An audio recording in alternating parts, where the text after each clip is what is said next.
अनंत किए उपकार, लोचन अनंत उघारिया अनंत दिखावनहार। ततः पदं तत्परिमार्गितव्यं यस्मिन् गता न निवर्तन्ति भूय, तमेव चाहं पुरुषं प्रपद्ये यस्मिन् शरीरे प्रसिता पुराणे। कबीर नामं परमं पुनीतं, जुगे जुगे स्वामी हरन्ति दुःखं। दातार मुक्तिं पुरुषं पुराणं, शरणारविन्दं सततं नमामि। स्मृति में हम सब संत महात्मा, हित मित्र और रिश्तेदार नाथ सभी यहाँ उनके श्रद्धांजलि के लिए पधारे हैं। तो सदगुरु की इस व्यवस्था में हम सभी जीव, मनुष्य और सब 84 लाख जीव अपने कर्मों के बस होकर और कर्मों के फल को करने के लिए यहाँ पर एक पात्र के रूप में, एक नाटक में जैसे पात्र होता है वैसे अपना अपना भूमिका निभाने के लिए संसार में आते हैं और अपनी भूमिका निभाकर फिर वहाँ जाकर जवाब देना पड़ता है। ये निश्चित व्यवस्था है कि यहाँ अपना भूमिका निभाना पड़ेगा और वहाँ जाके जवाब देना पड़ेगा। अच्छे और बुरे क्या किए इसका मूल्यांकन होगा और उस मूल्यांकन के आधार पर हमारा स्वर्ग नरक के अगला जीवन प्राप्त होगा। हमारी भारतीय दर्शन, हमारा जो संत मत और भारतीय शास्त्र सभी एक मत हैं इस बारे में कि हमारा पुनर्जन्म होगा और हमें कर्मों के अनुसार जवाबदेह होना पड़ेगा। भारत के अलावा जितने अन्य संप्रदाय धर्म हैं, केवल भारत के अलावा, हिंदू धर्म के अलावा जितने भी और धर्म हैं, 8 सबसे पुराना सनातन है। इसके बाद पारसी, यहूदी, ईसाई, इस्लाम, बहाई, ये सभी भारत के बाहर के जो धर्म हैं ये पुनर्जन्म नहीं मानते। पुनर्जन्म होगा ये कोई नहीं मानता, केवल हम मानते हैं भारत वाले। केवल हिंदू परंपरा मानती है, भारतीय दर्शन मानती है।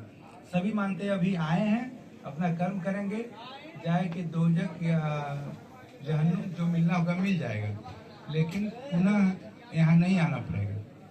हमारा दर्शन केवल मानता है कि हमें पुनः आना पड़ेगा और कर्मों का जवाब, कर्मों के अनुसार पुनः जीवन मिलेगा और फल मिलेगा। कर्म के अनुसार हमें जीवन यापन करना पड़ेगा, चलना पड़ेगा।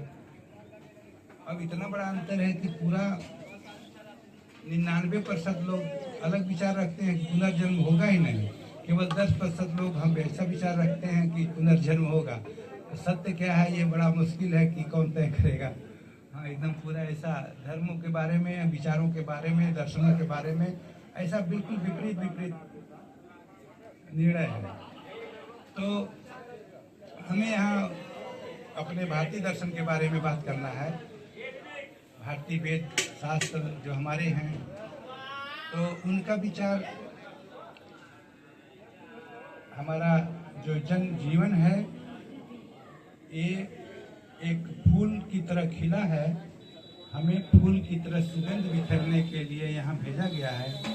और जो इस बात को समझ लेंगे कि हम फूल हैं, खिले हैं सुगंध बिखेरने के लिए, न कि किसी के लिए कांटा बन जाए, किसी के लिए दुर्गंध बन जाए, तो हमारा जीवन सफल होता है। अभी हम इसी 9-10 को दिल्ली में पूरे विश्व हिंदू परिषद की तरफ से पूरे भारत के संतों का मार्गदर्शक मंडल की बैठक की, इसे बुलाया गया था, तो हम भी गए थे। तो वहाँ कर्नाटक के एक जगत गुरु महामंडलेश्वर महाधीराज महा साहेब आए थे। उनके पद में ये सब लगा था, जगत गुरु महामंडलेश्वर महाज्ञान। तो वो जब वहाँ पर चलते थे तो उनके आगे आगे एक सिंहासन पर, इतने बड़े सिंहासन पर ठाकुर जी को पधरवाया गया था। ठाकुर जी 2 आदमी आगे आगे लेके सजाया गया था, चलते थे, एक छतरी रखते थे, एक 2 जनी चौंट डुलाते थे, तो ऐसा लेके आगे आगे चलते थे। तो हम देखे कि फिर भोजन करने बैठे तो एक ठाकुर जी को रखे, एक छतरी चौंट रखे, 5 आदमी उनके थे। तो हम जाके जान के उनके पास बैठे। हम कहे साहब हमारे वेद में लिखा है, हमारे बुद्ध भगवान ने, हमारे कबीर साहब ने, हमारी संत परंपरा ने लिखा है कि जब भी तुम चलना तो ठाकुर को आगे रखना, जब भी तुम व्यवहार करना तो ठाकुर को आगे रखना। ठाकुर को आगे रखने का मतलब विवेक ज्ञान, हृदय बसे ते राम ने जाना, हृदय में भगवान राम है, ठाकुर हृदय में है, इनको विवेक चेतना को आगे रखना। चल रहे हो, ईटा गिरा है तो किसी को ठेस लगेगी, ईटा उठा के फेंक, रास्ते में किसी को ठेस नहीं लगेगी, ये विवेक चेतना। तो ठाकुर को आगे ले रखना का मतलब है कि विवेक चेतना को आगे रखना। तो वो साहब बाबा हमको ऐसे देखे कि कोई आलोचना कर रहे हैं, ये कोई आलोचना कर रहे हैं। तो फिर एक संत थे तो उन्होंने कहा कि ये कबीर पीठ से आते हैं। तो उन्होंने कहा अच्छा कबीर पीठ, कबीर साहब तो सब सत्य ही कहे हैं, इसलिए आप बोलिए सत्य ही कहे हैं। तो उन्होंने कहा कि कबीर साहब कोई बात ऐसा नहीं कहे, सत्य ही कहे हैं, विवेक चेतना को आगे रखना।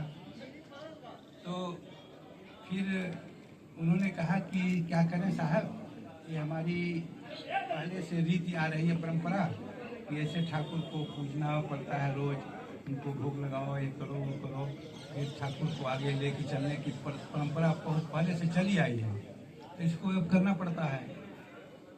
वो धीरे से हम कहे कि हम लोगों को तो साथ रहने के लिए सादगी, ड्राइवर सब खोजना बड़ा मुश्किल पड़ रहा है, वेतन तो मिल ही नहीं पाएंगे, आपको ये 5 आदमी कहाँ से मिल जा रहे हैं, ये बहुत समस्या है। वो भी कहे, तो हम कहे कि तो हमारे सब संत परंपरा के अग्रगणी बुद्ध भगवान, हमारा उपनिषद, हमारे सभी संत कबीर साहब, सभी लोगों ने कहा है कि किसी बात को इसलिए मत मानना कि ये तुम्हारी कुल परंपरा में है, तुम्हारे रीति रिवाज है, या हमारे माता पिता ऐसा करते आए हैं, या हमारे वेद शास्त्र में लिखा है, इसलिए मत मानना। इसलिए मानना कि तुम्हें अपने विवेक से लगे कि ये ठीक है, ऐसा आदेश दे दिया। हम लोग उस आदेश को पालन करके सब छोड़ दिए। जब तुम्हें विवेक से ठीक लगे अभी वर्तमान में क्या जरूरत है वैसा कर लो। हमारे सब गुरु लोगों ने, हमारे उपनिषद में, हमारे बुद्ध भगवान, हमारे कबीर साहब ने, सभी संतों ने ऐसा आदेश दे दिया, किसी बात को पकड़े मत रहना। जाति बनी हुई थी उस समय थी, अभी जात मत रहना, भेद मत मानना, सबको प्रेम करना, किसी को छोटा मत समझना, बीड़ी खैनी सूटी शराब मत पीना। तो हम लोगों ने जो कहते हैं वो लागू कर दिए।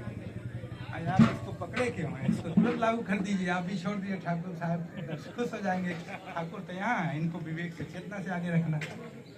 वो साहब हमको हाथ जोड़े, कैसा है, हम अभी इस परंपरा से बाहर कैसे निकले, लोग हैं, समाज है। तो उनका देखे कि इतने बड़े जगत गुरु उनके नाम में लिखा है, जगत गुरु महामंडलेश्वर महाधीराज लिखा था ऐसे, लेकिन इतने परंपरा में फंसे थे कि इतनी सामान्य बात की ठाकुर दिल में है, बाहर नहीं। चलो ठाकुर को आगे रखो हमेशा।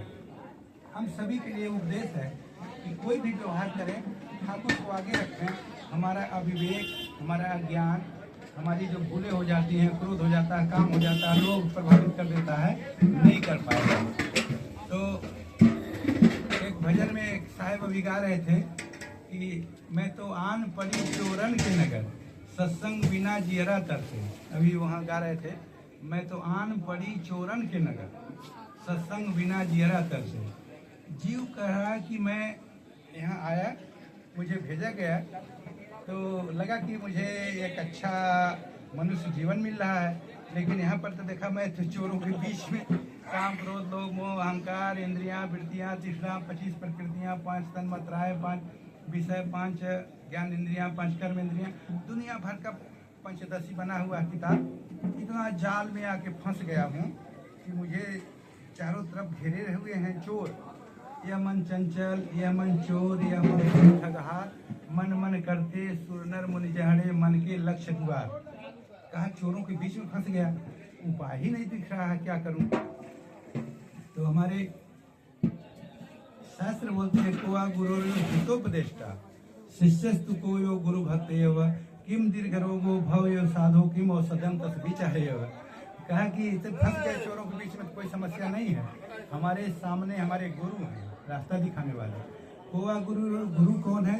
जो भी हित के उपदेश करते हैं वो गुरु हैं। माता गुरु हैं, पिता गुरु हैं, आचार्य गुरु हैं, भाई बंधु हित सभी गुरु हैं। जो भी हित बतावे उनका चरण छू के बातों को पालन करो, तुम्हारे ये चोर कुछ नहीं कर पाएंगे। कोआ गुरु हितोपदेष्टा शिष्यस्तु को गुरु भक्त हो। और शिष्य वही है जो गुरुओं का आदर करे, उनके बातों पर स्वीकार करे, उनका सम्मान करे, वह शिष्य है। ऐसे कपड़ा पहनने से न शिष्य होगा, न ऐसे छापा तिलक लगाने से गुरु होगा। किम दीर्घ रोगो भवे साधो। इस संसार में सबसे बड़ा रोग क्या है, समस्या क्या है? हजारों समस्याएं हैं, लेकिन समस्या क्या है? भवे साधो। इस संसार में जन्म लेना ही संसार ही समस्या है। जन्म संसार में रहोगे तो समस्याएं रहेंगी। संसार से बाहर जीते ज्ञानान मुक्ति। जब हम अपने कर्म के प्रभाव को खत्म करके ज्ञान से मुक्ति को प्राप्त करेंगे, तब हमारा दुख दूर होगा। संसार बंधन से निकलेंगे तब दुख दूर होगा। इस संसार के में रहते रहते भी कर्म क्षय करके ज्ञान में स्थिर होंगे, तब हमारा दुख दूर होगा। इस संसार में रहते रहते अगर कर्म बंधन और ज्ञान नहीं है तो दुख रहेंगे। इसे दुखों से निकलना है तो दो चीजें कहा कि कर्म के बंधन से बाहर निकलो और अज्ञान से बाहर निकलो। दो चीज बस। यहीं पर कोई छापा तिलक गंगा सागर इधर उधर करने की जरूरत नहीं है। जहाँ हो घर परिवार पत्नी जहाँ है वहीं ठीक है। केवल दो चीजें, उसके लिए विवेक ज्ञान। सदगुरु ने कहा विवेक ज्ञान। तो अर्जुन ने कृष्ण ने पूछा कि भगवान ये जानते हुए कि ये बुरा काम है, इंद्रिया वृत्तियां प्रेरित करके मन उधर ही प्रेरित करके लगा देता है, समझते हुए कि शराब नहीं पीना चाहिए, खराब है, जहाँ चोरी करना नहीं चाहिए, भाई का खेत नहीं हड़पना चाहिए, ये जानते हुए भी इंद्रिया वृत्तियां मन प्रेरित करके उधर ही लगा देता है और गलत काम हो जाता है। तो जैसे बलवान घोड़े रथ को लाके गड्ढे में गिरा देते हैं, वैसे मन गड्ढे में गिरा देता है। स्त्री देखा तो स्त्री में, शराब देखा शराबालय में। तो कृष्ण ने कहा कि निश्चित ही मन बहुत प्रबल है और खींच के गिरा देता है, लेकिन अभ्यासेण तू कौनते वैरागेण च गृह्यते। दो साधन है तुम्हारे पास, अभ्यास और वैराग। अभ्यासेण तू कौनते वैरागेण च गृह्यते। अभ्यास और वैराग दो साधन है, तुम उसको धारण करो। कभी मन विचलित नहीं कर पाएगा, कभी क्रोध नहीं करा पाएगा, कभी कोई चोर सब डिस्टर्ब हो जाएंगे वो खुद। तो अभ्यास और वैराग का हमारे यहाँ थोड़ा गलत व्याख्या हो गई। साधु लोग ये समझ गए, जनता सब जनता पूरब का गुजरात में जाइए तो अच्छा कपड़ा पहनिए तो अच्छा मानते हैं। इधर अगर अच्छा कपड़ा पहने बाबा बड़ा शौकीन भट्टे करते हैं उल्टा एकदम। तो वैराग का मतलब ये नहीं कहा कि कपड़ा छोड़ दो, झोपड़ी में रहो, मोटी रोटी खाओ, ऐसा कहा वैराग। इसका मतलब नहीं है। वैराग का मतलब अच्छा खाओ, शरीर दिया, अच्छा भोजन पहनो, अच्छा कपड़ा, अच्छा साफ सुथरा ऐसा रहो, तुम खाओ, दूसरों के लिए खिला सको। अभ्यास और वैराग का मतलब है कि जैसे गमले में यहाँ फूल लगाए हैं, तो गमले में हमने फूल लगाया, उसमें घास पात नहीं लगाया, घास पात उग गए तो घास पात के उखाड़ के फेंक दो, ये वैराग्य है। फूल की रक्षा करो, पानी से सींच दो, कोई पशु न खा जाए और घास पात उखाड़ने आ जाए, वो अभ्यास है।